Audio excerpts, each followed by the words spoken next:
Hi, I'm Dr. Betsy Brevitz, veterinarian and author of the Complete Healthy Dog Handbook. One of the most common questions I'm asked is, what's the best food to feed my dog? Let's go over some things that you can look for when you're choosing a food at the grocery store or pet store.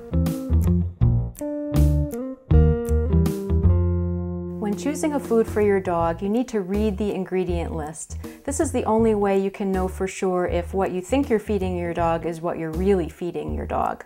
Let's take canned food for our first example. How about this savory rice with lamb stew? Sounds delicious, looks great on the package.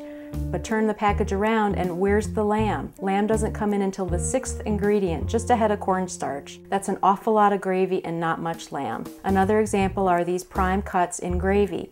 The picture looks like beef stew with big chunks of meat swimming in gravy.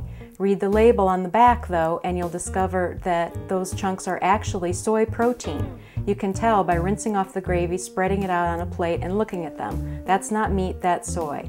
There's nothing wrong with feeding your dog soy, but if you think you're feeding him beef, you're mistaken. If you're looking for canned food for your dog, make sure it has meat as one of the first 2 ingredients.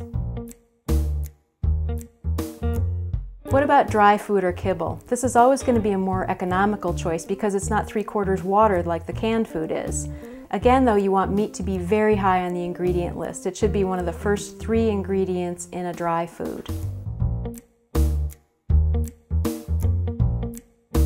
Refrigerated or frozen dog food has become increasingly popular. The rules for choosing this are the same as for choosing a canned food. You definitely want meat to be one of the first 2 ingredients, and you don't need any sugar or artificial color in these foods.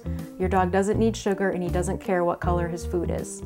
What about the fake hamburger type of dog food? It's loaded with corn syrup and artificial coloring. Whatever you do, don't feed this stuff to your dog.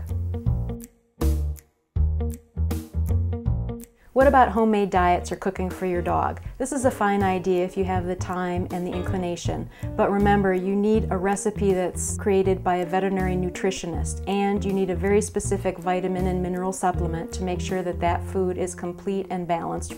I can get you started in that direction to learn how to create a healthy recipe for your dog.